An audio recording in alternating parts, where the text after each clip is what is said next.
You can mute yourself or turn off the. We'll mute ourselves. And yeah, it's best if we do generally mute, I think. And then if you need to join in a question or something, you can press the space bar and that'll override the mute temporarily. But yeah, so over to Laura. Thank you. Hi everybody, nice to see you all again on this snowy day. I was just going to bring us all into the session with just a very short full yogic breath. I don't know if you remember, we did last week. So if you want to close your eyes or just have a soft gaze, be sat comfortably and try and have that length through the spine. And then just tune into the rhythm of your own natural breath.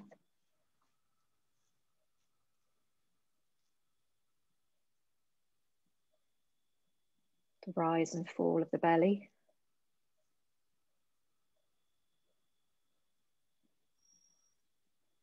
Just letting the breath settle.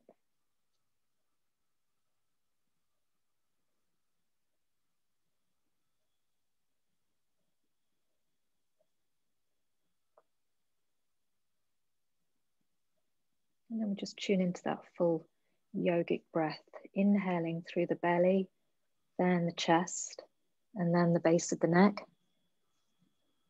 Exhaling from the base of the neck, then the chest, and then releasing it from the belly, last of all.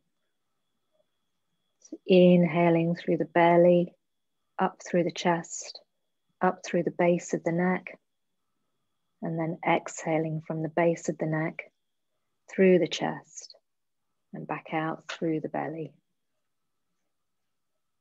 Inhaling through the belly, the chest, the base of the neck. Exhaling, the base of the neck, the chest, and the belly. And just stick with that practice with your own natural breath. Nice and steady, nice and slow, no force.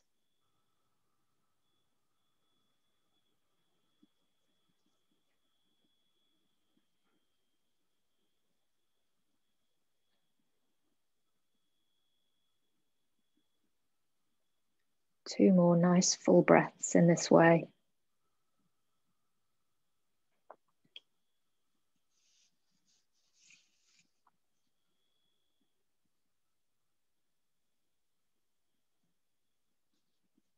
And then just come back to your own natural breathing pattern.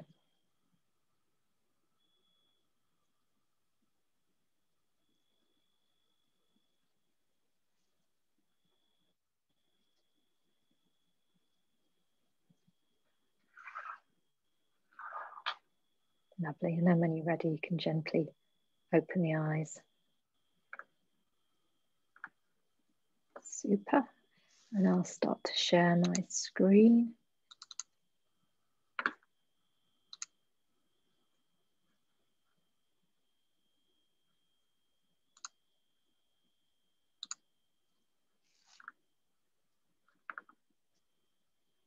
Okay.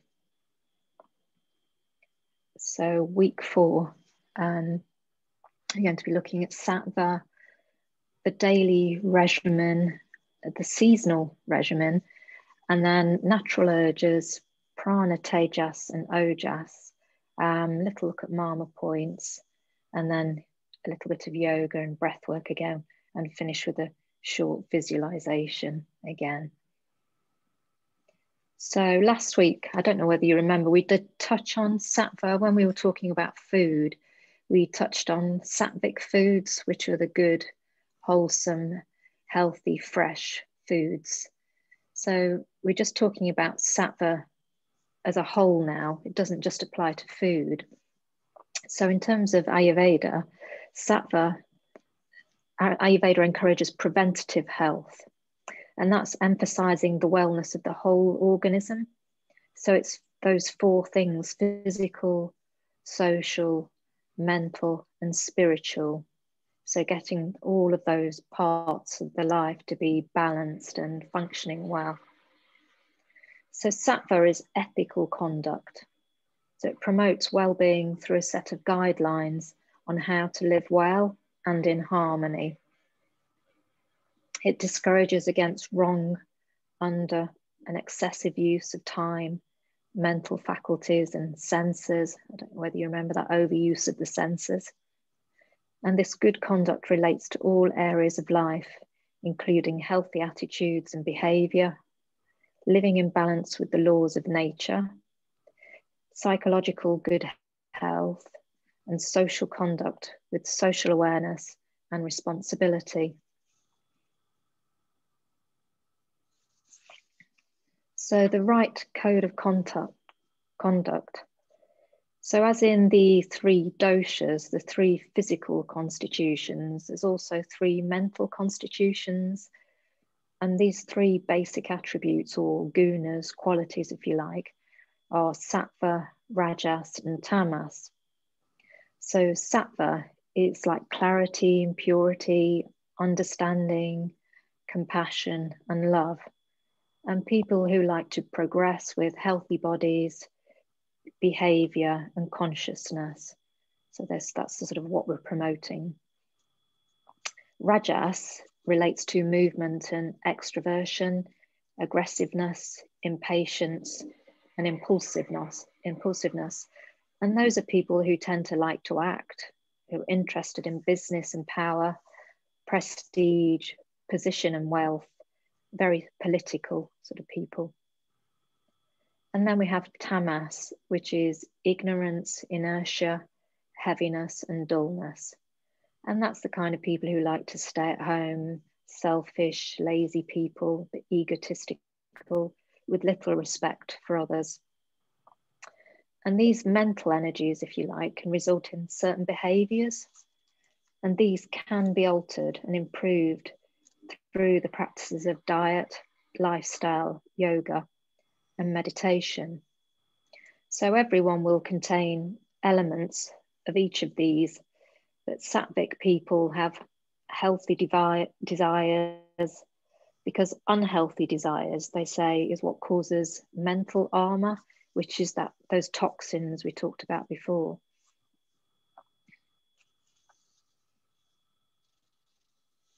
So how do we go about increasing sattva in our lives? So consuming a wholesome, pure diet. We talked about this last week. Nuts and seeds, almond, coconut, walnuts, pecans, and sesame are very good. Good quality water, and using good quality plant oils like olive oil, sunflower oil, and ghee, which we mentioned before.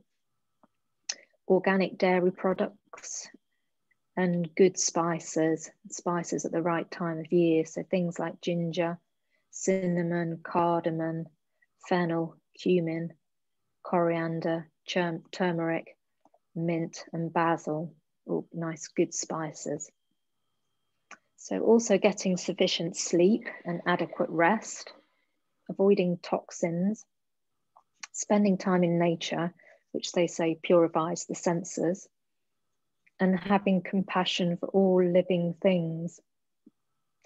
Secure, balanced relationships, a positive mindset, kindness and tolerance to all, and mindfulness in thoughts, words, and deeds, and acting after thinking, not on impulse, and acting for the greater good, and avoiding criticizing others and anger.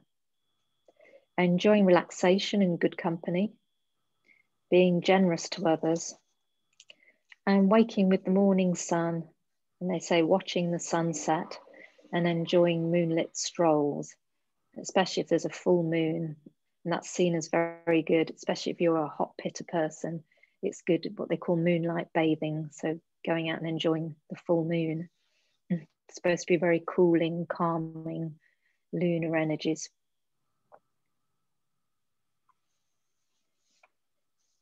So we did talk a little bit about this last week, but this is the sattvic diet, the diet to promote all that good sattva. So it's fairly obvious, really. It's eating good and healthy food, so fresh fruit and vegetables, which are grown in harmony with nature. Nuts and seeds, and again here the good ones, they say almonds are very important, but walnuts, coconut, pecans and sesame as well. And cooking nice, wholesome, fresh foods wherever possible, and avoiding those leftovers that have run out sort of life force. Whole grains and pulses, plant-based oils, so olive oil and sunflower oil, ghee, of course, organic dairy products, and of course those good spices, the cinnamon, ginger, cardamom, fennel, cumin, coriander, mint, basil and turmeric. And then again, good quality water and herbal teas. So in Ayurveda, they have a daily routine, which is called Dinacharya. And this is how they see that the day should be compiled. So you'd have a regular wake up time. And we did talk about this before. So this would be according to your dosha. So if you're Vata, that would be 30 minutes after sunrise. Pitta would be with the sunrise. And Kapha, 30 minutes before sunrise. And then waking up with a clear mind and a fresh perspective, and not being beholden to normal routines and normal behaviors, being fully present. Having a morning drink at or before sunrise to rehydrate, probably warm water. And that of course helps to evacuate the bowels and therefore detoxify the system. And that also allows you to meditate. Elimination, cleanliness, they do tongue brushing, teeth brushing and oil pulling. I don't know if you've heard of that, where you hold sesame oil in the mouth and swish it around. Then your massage, your abhyanga, which we talked about before, which is the massage starting from the top, working the way down the body with warm oils. And that's very strengthening and good for flexibility. Then your exercise, again, for strength and flexibility, bathing or showering, and that well-balanced diet, and just being aware of the quality and the quantity of the food that you're eating. And then sleeping, they say before 10 o'clock. And that sleep routine is quite important as well. So you can also do the oil massage in the evening. It's very relaxing, or you can pop those essential oils in the bath. And having warm soups in the evening, light supper. Or you can have a cup of warm milk with the relevant spices in for your dosha, or the spices that sort of calm you down. And also nice pleasing sounds. And then, getting to bed before 10 o'clock is what is recommended, which probably doesn't suit everybody. But so as well as the Dinacharya, the daily routine, they have a seasonal routine. And this relates to the 4 seasons and how we adapt to them. So just looking here at the summer, which is the elements of fire and air, as you would imagine, heating, hot weathers, dry. So at that time, when we're starting to transition, we'll be looking more to increase cooler foods, unctuous foods, and liquids and sweet foods. And then we'll be decreasing the salty, sour, pungent and hot foods. So we don't want lots of hot spices and hot things in the summer. In the autumn, which has the elements of air and ether, we'd be looking to increase sweet, salty, sour, warm, heavy and oily foods, and decreasing the bitter and astringent things from our diet. Winter, which is water and earth, we'll be looking to increase warm, heavy, sour, salty, and exercise. So we're able to exercise more and eat more of those wholesome, earthy meals, hot soups and stews and casseroles. and decreasing the light, cold, and excessively oily foods. The spring, which is the elements of water and fire, we'd be looking to increase the light, bitter, fresh, and pungent foods, but decreasing heavy, sour, unctuous, and sweet foods. And so we'll just go back to that slide which we looked at, I think, a couple of weeks ago, and just see how that relates to that. So you can see what season the doshas are aggravated, and then you try and pacify them with the ways we've just looked at on the previous slide. So you can see the elements and the seasons down there. And then, for example, vata, which is aggravated in the autumn and winter. And so you want to look at doing the things you can to pacify vata when you know it's the time that they're going to be extra aggravated because of the cold, because of the wind. And the same with kapha, for example, in the spring, because kapha's earth and water quite heavy and fluidy, so we tend to get a lot of mucus in that, so we don't want to be having excessively oily and heavy things. And then, of course, kapha's pacified in the summer. So it's just sort of learning to work with your dosha and how you can transition into the seasons to keep those doshas pacified and balanced.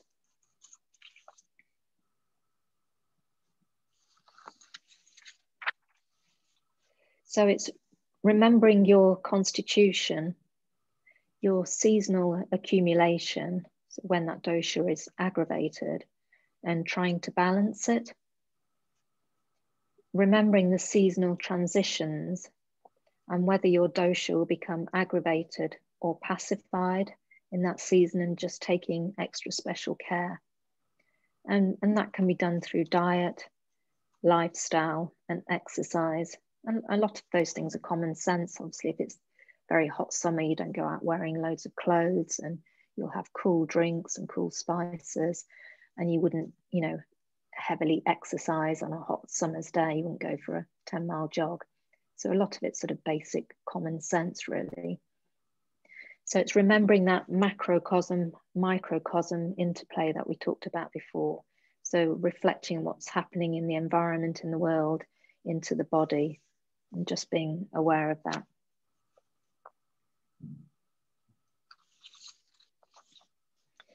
We're just going to talk a little bit about natural urges, because it's quite an important thing in terms of Ayurveda. So they class natural urges as urination, defecation, vomiting, semen, flatus, sneezing, tears, sleep, eructation, hunger, yawning, thirst, and breathing, which is caused by overexertion, that quick breathing. And they say they should not be suppressed by force, because if you do, this can cause problems, this can cause disease. And vata is behind these natural urges, because vata is movement. And vata must be pacified to clear blockages in the system for a healthy, balanced body. On the other hand, they're saying that some things should be controlled. And these are things like greed, envy, hate, jealousy, vanity, malice, harsh words, lying, desire, and violence. And you should restrain these and control these in order to gain control over the sense organs.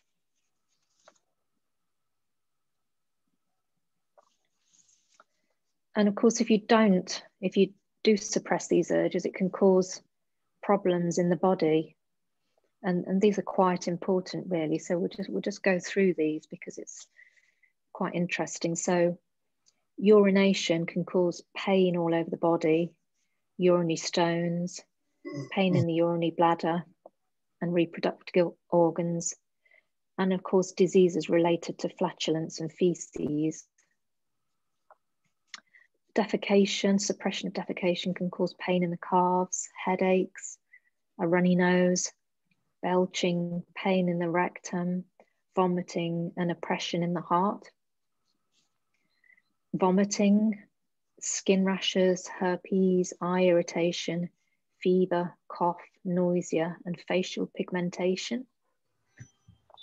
Semen is pain and swelling in the reproductive organs, fever, discomfort in the heart, hernia, urinary stones, and impotence. Flatus is abdominal tumor, abdominal pain, exhaustion, loss of vision, loss of digestive capacity, heart disease, elimination and obstruction. If you suppress sneezes, it can cause a stiff neck or facial paralysis, headaches, and debility of the sense organs. Tears, if you stop yourself from crying, you can cause a runny nose, eye, head, and heart pain, stiff neck, loss of taste and appetite, giddiness, and abdominal tumours. Sleep, heaviness of the head and eyes, delusion, excessive yawning, and general body pain. Urtication, loss of taste and appetite, flatulence, cough, hiccups, and a feeling of obstruction in the heart and chest. Hunger, general body pain, loss of taste, appetite, abdominal pain, giddiness, debility and emaciation. The yawning is the same as if you're suppressing sneezing. First is emaciation, debility, deafness, delusion, heart disease and giddiness. And then of course breathing is abdominal tumours, heart disease and delusion. And of course a lot of these are worst case scenarios, but it just shows how you should not suppress these bodily urges. And it's difficult in Western society because some of them are seen as quite rude, especially in company. But in terms of Ayurveda, they say you shouldn't suppress these.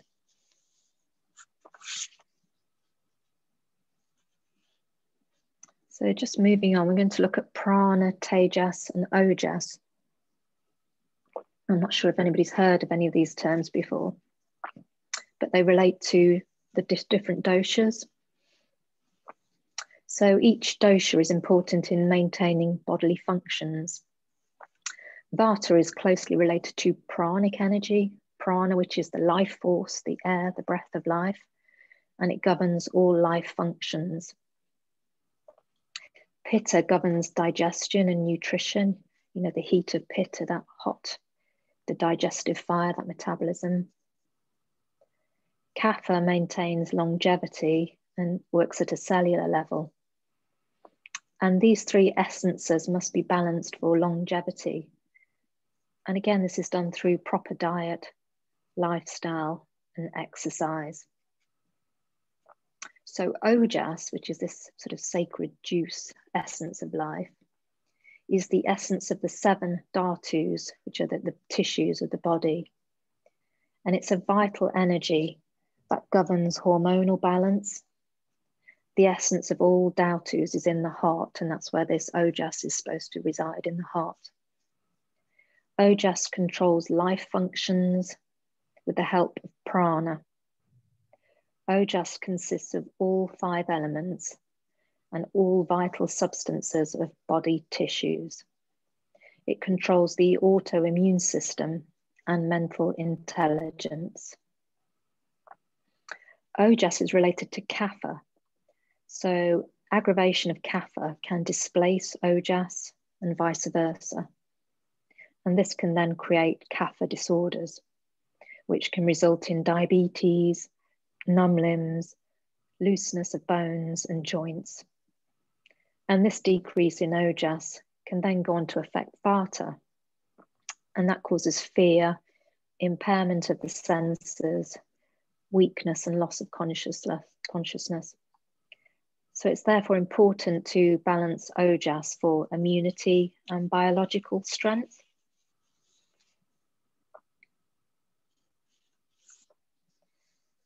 So continuing with this, ojas is responsible for compassion, love, peace, and creativity. And it's said that a person with strong ojas is attractive, with lustrous eyes and a calming smile, and they're full of spiritual power and energy. So Tejas is the essence of a subtle fire that governs metabolism. And of course, Agni promotes digestion and absorption, that Agni, that digestive fire. So also assimilation of food, and then the further transformation of that food into nutrition. And that's governed by this subtle energy of Tejas. Tejas allows for the nourishing and transformation of each dhatu, each tissue, with each dhatu having its own Tejas. And when Tejas is aggravated, it burns away Ojas, which then reduces immunity and overstimulates the pranic activity. This pranic overactivity can cause disorders in the dhatus, in the tissues. So a lack of Tejas results in overproduction of unhealthy tissue, and that can cause tumours and an obstruction in the pranic flow. So things like a poor diet, overuse of drugs, and poor lifestyle can cause imbalance in Tejas. So it really is important to keep prana, Tejas, and Ojas in balance. So how do we do this? How do we keep those three different areas in balance? So this is done through rejuvenation, and that's at a physical, mental, and spiritual level. Just remembering when we're looking at treating the body in terms of Ayurveda, we're looking at a holistic approach to all parts of the body.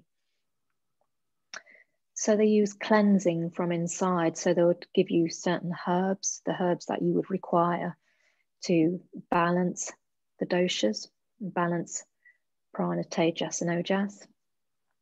They do something called panchakarma, which is a very specific treatment carried out by an Ayurvedic practitioner.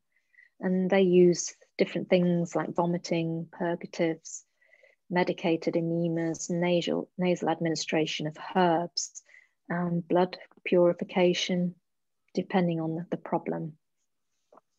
Vomiting, again, it's all very well advised, which cleanses the stomach, which is the seat of kapha, if it's kapha related. Purgation, which purifies the small intestines, and that's the seat of pitta, where pitta resides. Medicated enemas, they cleanse the large intestine, which is the site of vata. And also nasal administration of herbs, again, a prescription of herbs they would advise, and that's said to clarify the mind and consciousness.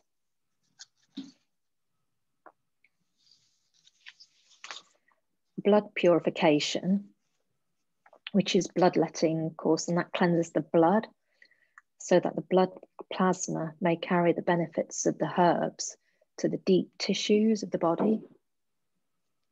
And mental rejuvenation, which is the calming of the mind through isolation and avoidance of worldly affairs and society. Of course, this is not very practical in modern day. So the other way that this can be done is learning to be in the world, but not of the world. So that's observing attachments, and you're trying to observe attachments and determine which of those things causes stress. Celibacy and spiritual disciplines, along with yoga, are also helpful for rejuvenation.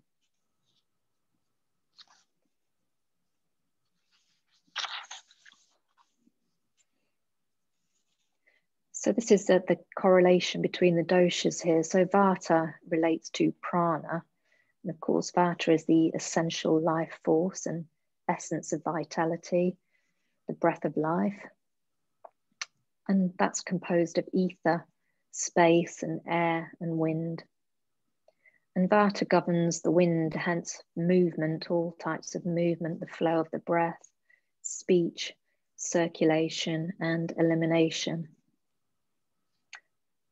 Pitta is related to tejas, of course, that inner radiance, and that's composed of fire and some water. And of course, that heat of pitta governs digestion, that metabolism. and hence the link with enzymes, metabolism, and that internal cooking, that digestive fire, that agony. Kapha relates to ojas, primary vigor, and that's composed of water and earth. And Kapha governs structure and form.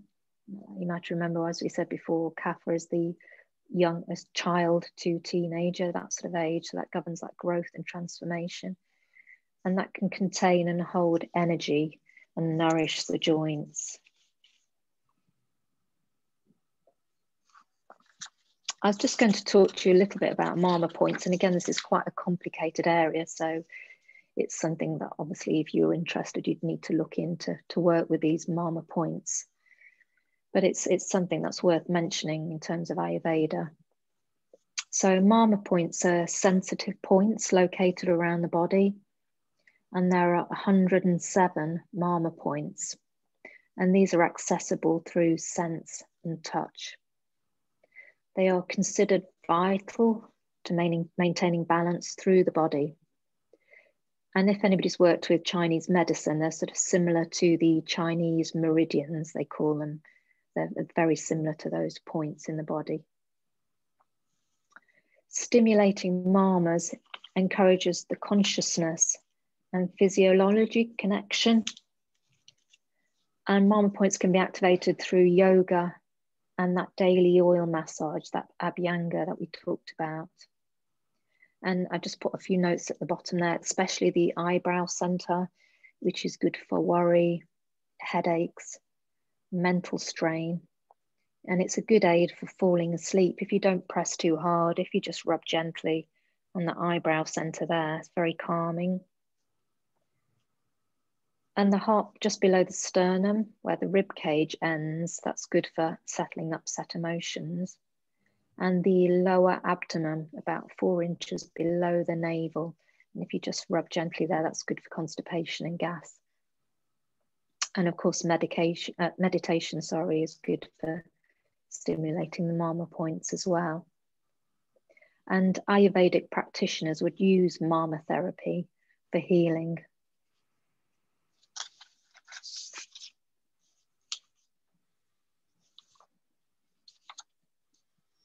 Okay, has anybody got any questions about any of those things before we go on to do a little bit of breath work?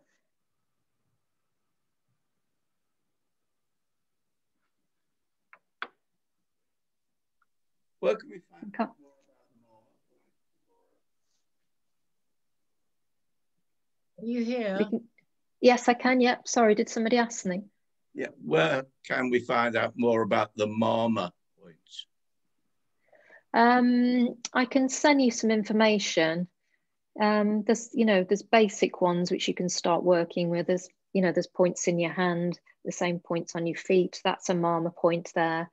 So I can have a look or and advise a book. But yeah, and it's best just to start simple, really, working with 1 or 2 points. And they all relate to different areas in the body. So I think that one's to do with the kidneys. But again, it's quite a complicated thing. But I can try and look through and advise some information. Of course, this is why we work with them in yoga. So when we're doing downward dog, for example, we'll be stimulating the Mama points on the hands.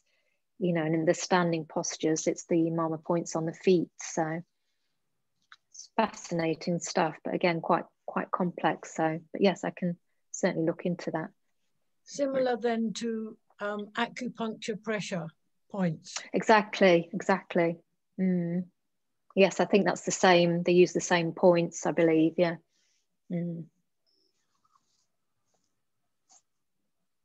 Okay. I know there is a point for migraines, and David used to use it on me, and it worked very well. Not using needles, but literally just pressure points. We have a book on acupuncture pressure points. It did work. Oh, okay. And I think that one, if you're just rubbing there, is really soothing as well. Just rubbing there nice and slowly. I think that's really lovely. This was on the wrist, the side of the wrist. Oh, okay. Okay, then we'll go on to some breath work. We can go through more questions at the end.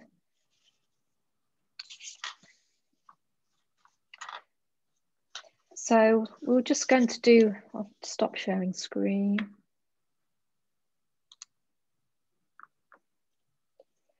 We were just going to do a little bit of alternate nostril breathing. I'm sure some of you have probably done this before. But we're going to try and do psychic nostril breathings. I think sometimes when you're doing it with the hands, you have the two hands there, which is, again is a mama point. It stimulates that mama point. And then you use the thumb and the finger to open and close the nostrils. But of course, if you've got sore joints or achy hands, that's not always that comfortable to do. So we're just going to do a psychic nostril breathing. So if you want to get in a comfortable position again and try and keep that length through the spine.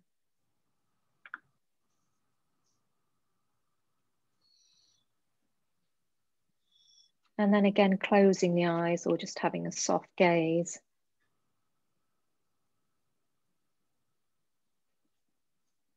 And just tuning into that breath again, tuning into your own natural breathing pattern, just coming into the breath to start.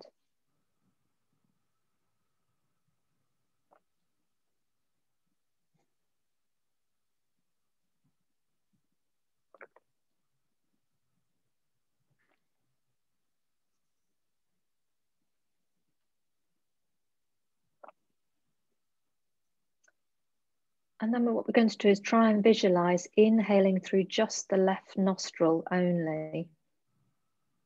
And then exhaling through just the right nostril. Inhaling through just the right nostril. Exhaling through just the left nostril. Inhaling through the left nostril. Exhaling through the right nostril. Inhaling through the right nostril. Exhaling through the left nostril. Inhaling through the left. Exhaling through the right. Inhaling through the right.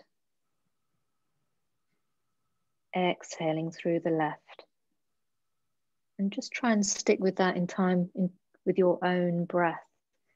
And try and make it a nice slow inhale and exhale.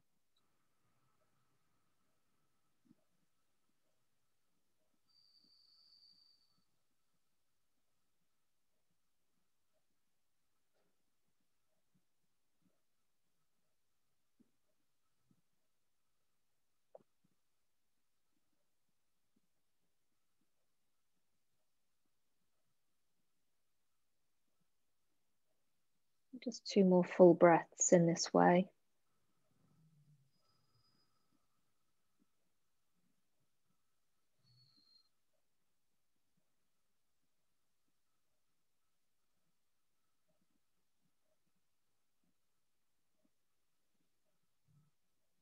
And then just let that go and come back to your own breathing pattern again.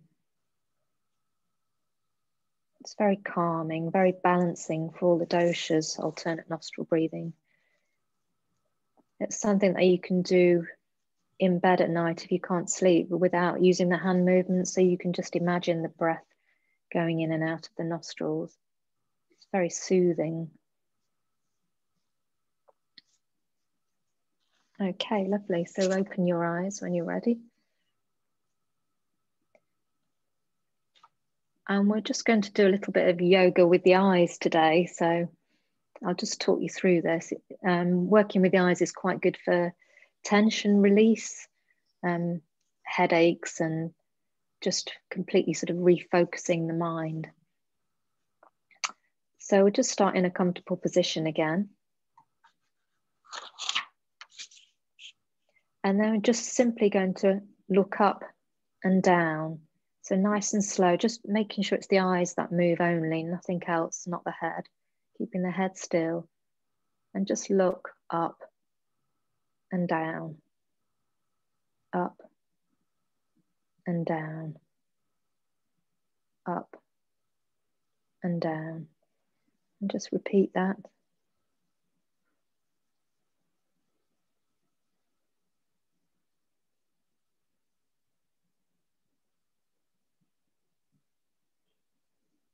Once more. And then just close the eyes for a few seconds. And then open the eyes and look from left, keeping the head still again, just look from left to right, left to right,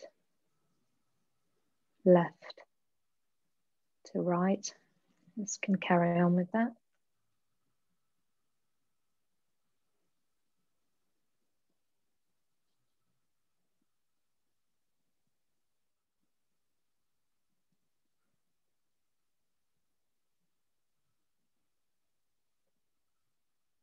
Once more. And then just rest the eyes, just close them gently again. And then this time we're going to circle the eyes. Again, keep the head nice and still. And then we're going to circle the eyes 6 times, starting clockwise, nice and slowly.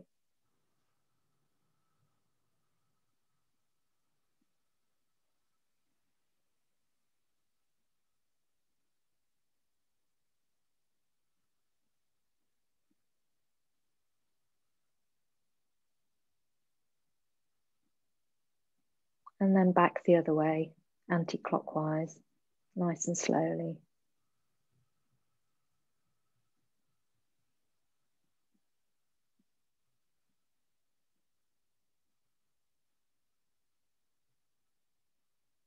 And then close the eyes, pause there.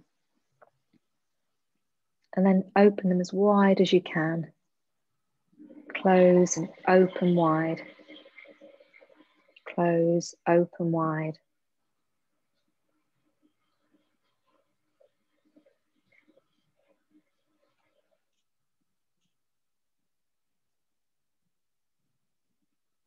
And then just relax the eyes again for a moment. And then we're going to open and then look diagonally up to the left and then down diagonally to the right, just moving the eyes only. To the left and down to the right. Carry on with that movement.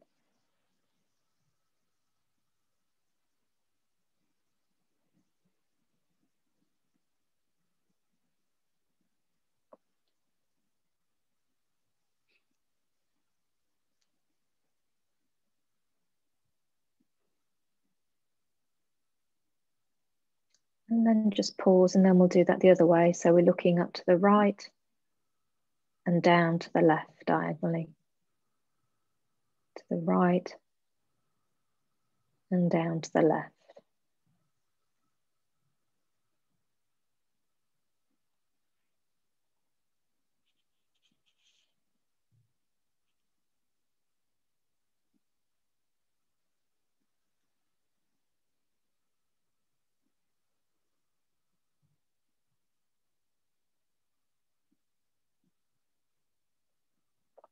And then just gently close the eyes again to relax them a minute.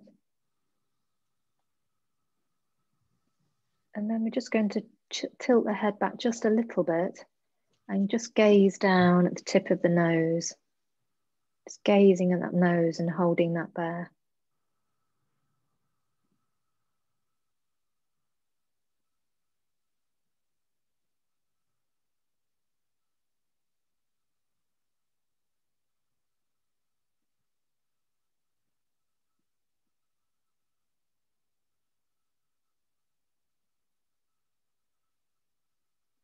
And then release that. And then we're just going to bring the first 3 fingers to the sides of the temples and just slowly massage around the sides of the temples in a circular motion, not pressing too hard, nice and slow.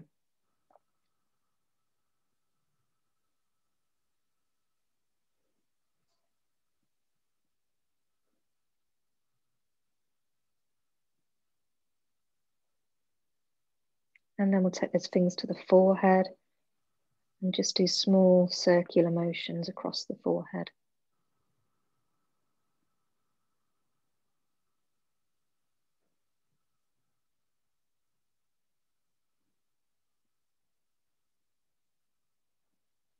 And then take them to the scalp. And this is how we'd sort of do the Abhyanga, the head massage.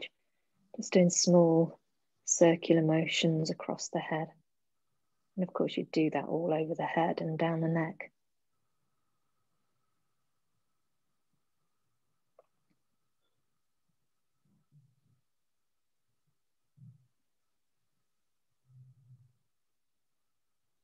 Okay, lovely. And then to finish, just rub the palms of the hands together and just generating a bit of heat and energy in those palms.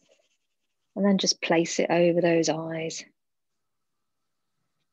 Nice and soothing, heating energy, soothing the eyes.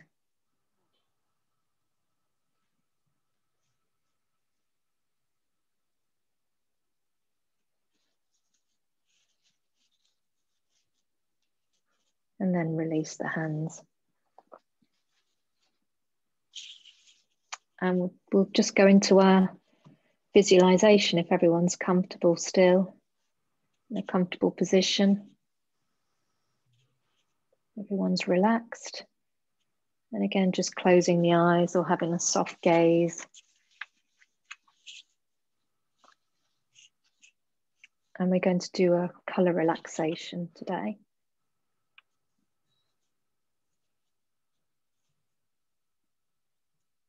So just close the eyes and feel the body begin to relax slightly. Let the shoulders drop, jaw loosen, and the eyelids start to feel heavy. And take a deep breath in and slowly exhale through the mouth. And just notice your breathing. And feel the pause after the inhale and the pause before the exhale. And just allow your body to relax.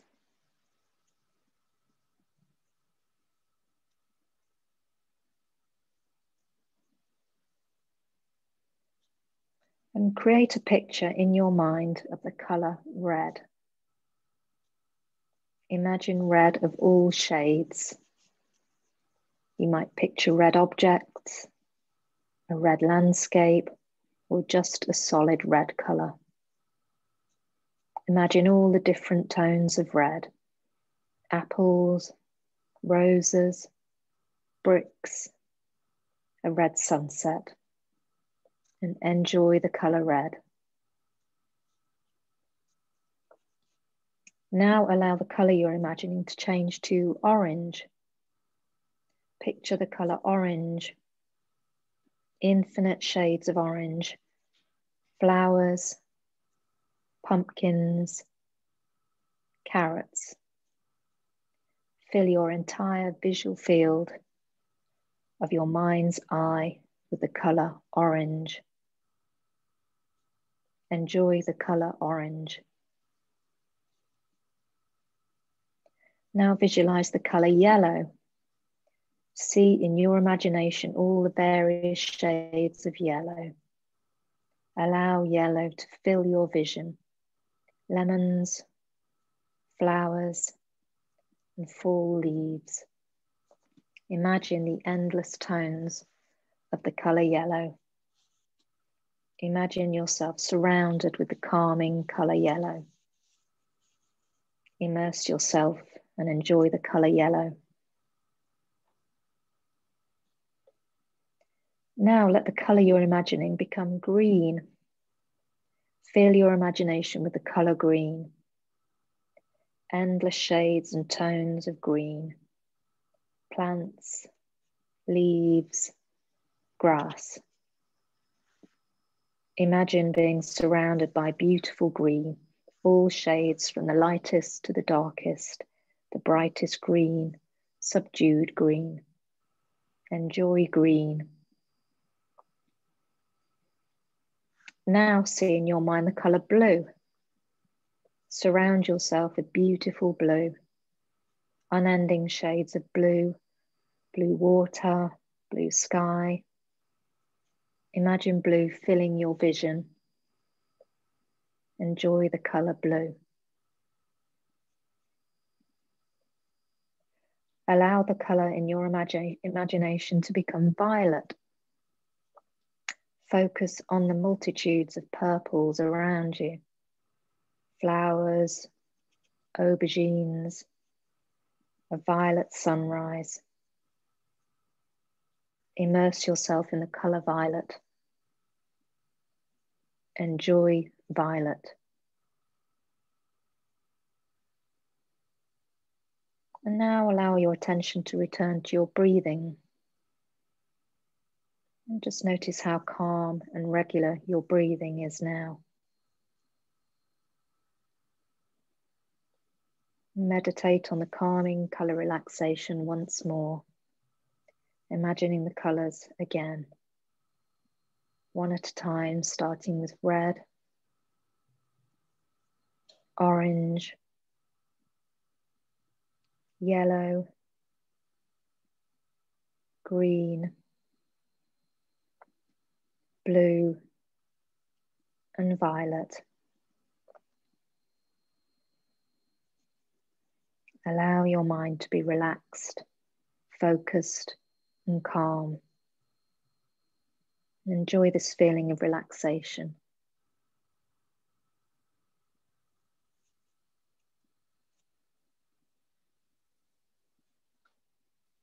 Now bring your awareness back to your body, sitting on the chair, on the sofa. And begin to take a few deeper breaths, becoming more alert with each breath, more aware of your surroundings.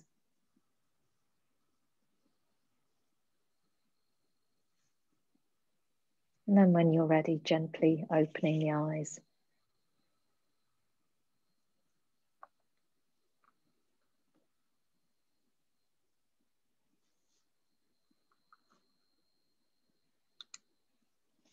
Is everybody okay? That's great. Thanks, Laura. Excellent. Anybody got any questions from today, or any general questions? Or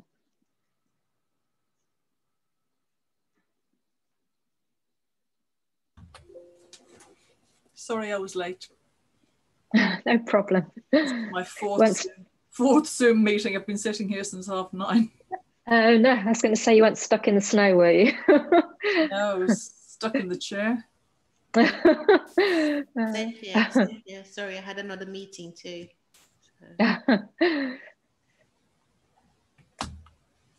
Oh, well, lovely to see you all. Anybody who has any questions, just write them down and we can go through them next week. So, oh yes, I was going to, we talked about yogurt last week, remember?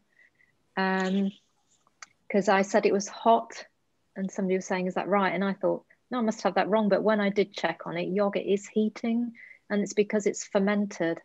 So it's that fermentation process, which means that yogurt is a heating food. So, but it's not recommended to be eaten at night or even early in the morning because it forms mucus, it's mucus forming. So I just thought I'd remember to tell you that. But... I just wanted to say something, Laura.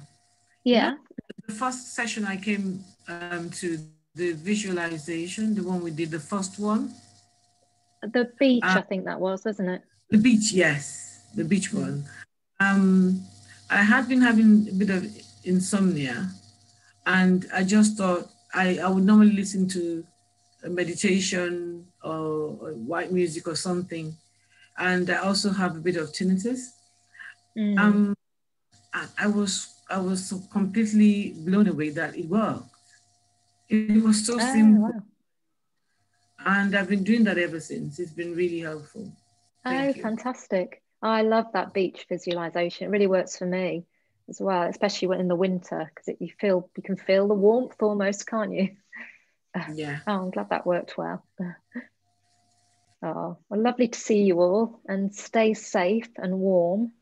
And I'll look forward to seeing you all again next week. So thank you ever so much for joining in. Right, Laura.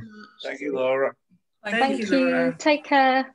Bye. Bye. Bye, everyone. Bye.